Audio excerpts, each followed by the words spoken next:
Alex, I'm from Cornersmith and today I am at the Kitchen Warehouse Kitchen. I'm here today to talk to you about using it all, how to be more sustainable in your kitchen. I've just written a new cookbook which is aptly named Use It All, and it's a sustainable guide for busy people.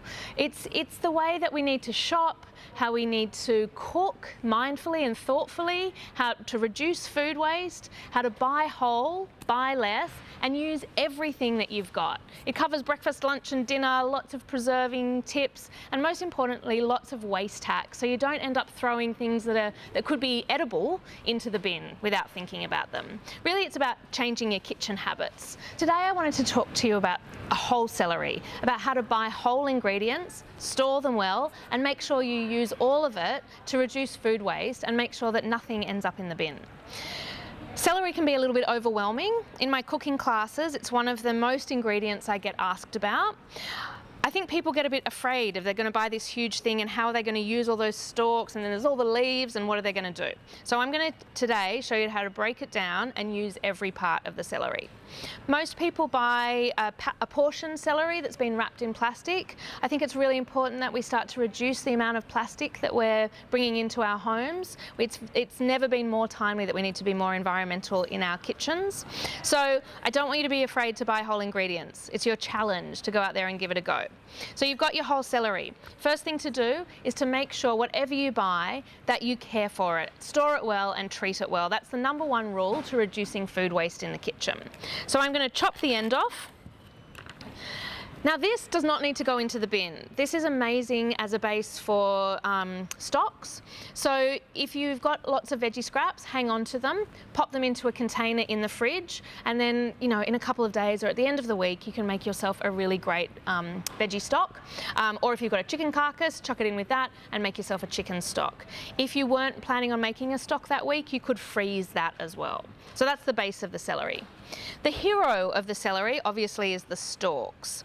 And most of us buy a whole celery, use a few sticks in our spaghetti bolognese, and then chuck the rest back in the fridge thinking, oh, maybe I'll make minestrone, maybe I'll do something, only in a couple of days to see their celery getting very limp and very tired and unappealing. So first things first, I want to show you how to store it correctly, and you have a couple of options. Chop the leaves off, but do not throw these away. These are delicious as well. So we've cut down our celery stalks like this. Couple of options. You could wrap that really well in a damp tea towel. You could use a beeswax wrap. You could pop them into a container. Another great tip that I like to do, because it doesn't take up that much space in the fridge, is you pop them into one of these very tall storage jars. Pop it all in. You can give them a wash before it goes in. They're perfect size for things like celery and rhubarb. Now, if you just add a tiny bit of water into the bottom there, what that's going to do is keep your celery hydrated. So if you're doing this in a container, you would just put a little bit of water in the bottom of a container. Or like here, you can just see I've got a little bit in there. And then you seal it up. And then I would lie that down in my fridge, just like this. So it goes in that way. I'm going to say that you're going to get 2 weeks out of your celery if it's stored correctly. I do want you to change the water every now and then. So ideally every couple of days you would change that water out. If you forget, don't panic, but at least once a week. 2 to 3 days is ideal. Just tip it out and add a little bit more water in there to refresh it. This is going to keep your celery really, really fresh. So then you're coming to use it. You're making spaghetti bolognese, you're putting peanut butter in it for the kids. The other thing I want you to do, if you've got a couple of stalks left over that you know aren't going to get used, I want to teach you how to quick pickle them. Now, quick pickling takes moments, minutes. You don't need to sterilize jars, you don't need to heat process, you're not filling up the pantry, you don't need to panic about bacteria. All you're doing is putting your vegetables under a very quick pickling brine, and it's going to preserve them. Basically, it's buying you some time. So you end up with a delicious condiment, but you also end up with extra couple of weeks for celery that might have ended up in the bin. It is best to do quick pickling when your veggies are crunchy and fresh, not when they've gotten all tired and old.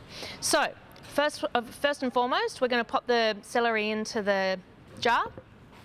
For quick pickling, I would recommend cutting things into smaller slices. Because it's not going to sit for a really long time, my advice is to cut it a little bit thinner. You could also do it in little rounds if you wanted to. I'm just measuring here to make sure it's the right height. So you could do little slices, or long sticks like this are really good as well. If you haven't ever had pickled celery before, you are in for a treat. Amazing through a green salad. It will really lift the flavour of your salads. I thinly slice it and put it through tabbouleh, which is really yummy as well. It's nice in a chicken sandwich. You could put it through a Waldorf salad, and they are particularly delicious, if they're pickled like this, to garnish a Bloody Mary. Trust me, they're really, really good. So you don't have to fill your jar up. You can do as much or as little as you like. I'll just pop one more stalk in there.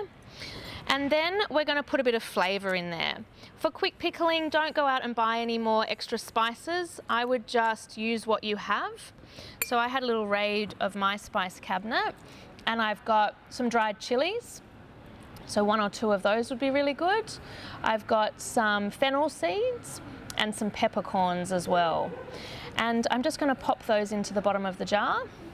So the chilies will go in down the side.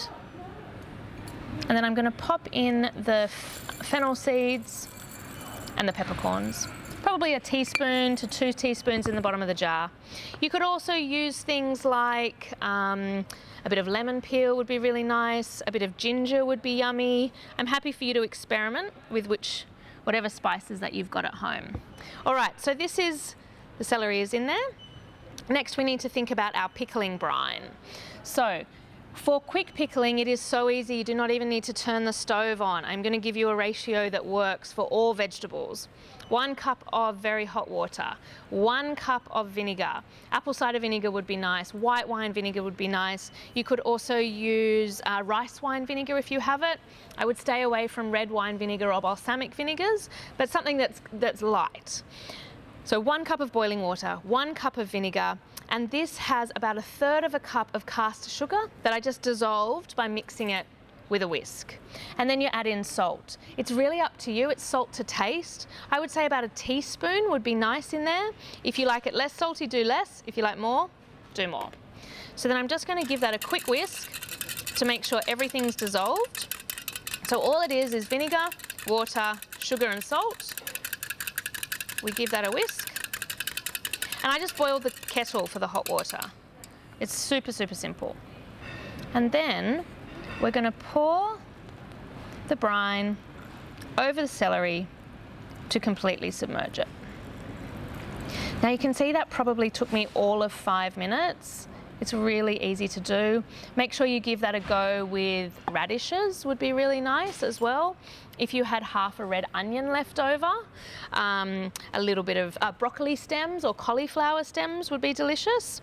This is one I made last week. You can see how the colours changed a little bit, but it also gives me an indication that the celery is pickled and the flavour has developed in there. So I'm just going to pop the lid on. I'll just tuck those ones down. Pop the lid on, and then that goes in the fridge. This is not a pickle that you store in the pantry, it's one that goes into the fridge. So that goes straight into the fridge. Ideally, you would let that sit for a day or 2 before you ate it. If you could let it sit for 3 days, 4 days, 7 days, the flavour's going to get better and better. But I won't hold it against you if you eat it after 20 minutes. It's still going to be pretty good. That goes in the fridge. You gobble it up as you want. There's nothing that's really going to go wrong in here. There's enough acid to keep everything safe and for no bacteria to grow. I would say you get between 2 weeks to 4 weeks of before you need to use that up. Once you've eaten all the celery, please do not throw that brine away. You have made yourself a very delicious salad dressing. All you need to do is add a little oil, add a little mustard, shake it up, and you're good to go. And then that can last in the fridge for a bit longer as well. What I want you to start thinking about is using everything and not just throwing things away because you don't know what to do about it. I think it's about being creative and giving yourself a few challenges as well. So pickling celery, very, very simple, very easy. Use this recipe as a base recipe for all other quick pickling as well. So I'm just going to pop those over to the side. Now, the leaves. Everyone chops the leaves off and chucks them straight in the bin. Next time you are at the shops, have a little taste of a celery leaf. It is salty, it is fresh, it is very celery. If I don't have parsley in the house, I would use this as my garnish instead. You can do all sorts of stuff with it. Put it through a salad. It'd be really, really yummy. At Cornersmith, we put it through our sauerkrauts. You can use it to flavour pickles. There's so many different things. Now to store it, again, I would wrap that tightly in a slightly damp cloth, like a chucks or a tea towel, kind of like a kebab or rolling a baby, depending on who you are. And then just pop that into the fridge. And it will definitely last for a week to up to 10 days. It will keep it nice and fresh and salty. What I want you to do is also experiment with it as a base for green sauces. So I make a celery pesto, celery leaf pesto, and the children are none the wiser. It's really delicious, it's fresh, it's crunchy, it's a nice thing to have, and you can eat it as you would a normal pesto. It's also a great dip, so you could have celery stalks with celery leaf pesto for the full celery experience. What I've done here is I've put 2 cups of celery leaves. We've got some garlic in there and some parmesan. I'm going to add some nuts. Now with traditional pesto, it has pine nuts in there. I'm a big believer in using up what you've got in the pantry. In my pantry today, I had peanuts. So we're doing peanuts. Almonds would be nice. Pistachios would be amazing. Macadamias. This is a lighter pesto to a traditional basil pesto. It's really fresh and yummy. So we've got our nuts in there, garlic, parmesan cheese and celery leaves. I'm going to give it a good pinch of salt and I'm going to give it a whiz up. While the motor's running, I'm going to add some oil to emulsify it, and the oil is also acting as a preserver as well.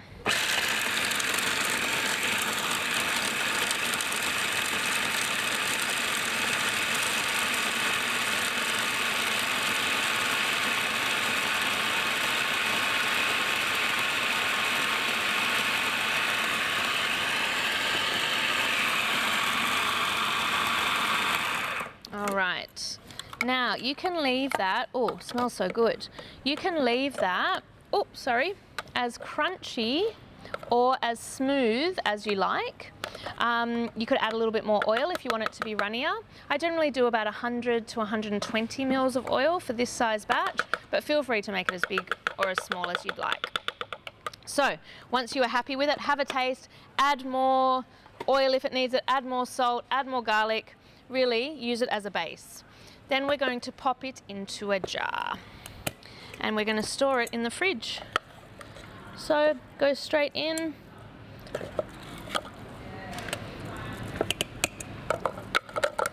And really you just need to top it with a little bit of oil. I mean, this is going to get gobbled up in about 2 days in my house, but if you were looking to store it for longer, just flatten it down in your jar and top it with a small amount of oil, which stops it from discoloring and keeps it nice and hydrated. All right, so that's going to go on top, and then we're going to seal it up and store it in the fridge. So what have we done from a whole bunch of celery? We have stored it very well, which is really a game changer. That's going to last you for a very long time. There'll be no more tired limp celery anymore. We have quick pickled some celery, which is delicious. You're going to have taboulehs and salads and Bloody Marys. You're going to be very happy with that. Plus we've made pesto. And still we've got celery left over to do the spaghetti bolognese, to use as a garnish, to have in salads as well. In the cookbook you'll also find recipes on how to use up tired celery. So if you didn't listen to me and you didn't store your celery right and you let it get all tired, the book is full of recipes of what to do with tired vegetables. There's the most delicious braised celery recipe with butter and stock, and it's amazing as a side with a roast chicken or through chickpeas for a nice warm salad as well. What I want you to get your head around is changing your habits in the kitchen, buying whole ingredients, using them to the most of their ability, storing things really well. And to store things well, you just need to buy some jars, you need some things to wrap things in, and you just put things in the fridge. So when you come home from the shops, do that as your first step, and that's going to be your first step into reducing food waste at home. I hope that helps. Please go out and buy a whole something, whether it's a cauliflower or a cabbage or a whole celery, and see what you can come up with. It's very easy to be a waste warrior at home. Thank you so much.